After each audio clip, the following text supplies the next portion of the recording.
السلام عليكم متابعي قناة صدى الأخبار 24. مرحبا بكم في هذا الموجز الإخباري. وفق مصادر مطلعة صرح روجي ميلا الدولي الكاميروني السابق أن المنتخب المغربي لم يكن السبب في تأهل الكوت ديفوار إلى الثمن وفوزه بكأس إفريقيا، بل نقطه الثلاث وقواعد الكاف من ساهم في ذلك. وتابع قائلا: كنت أتمنى أن يحمل اللاعب غرادال علم بلاده بدلا من علم المغرب.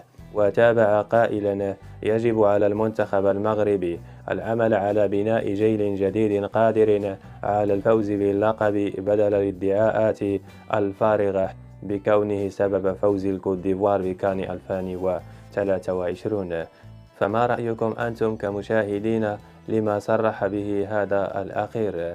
ختاما، لا تنسى دعمنا بالاشتراك واللايك. إلى اللقاء.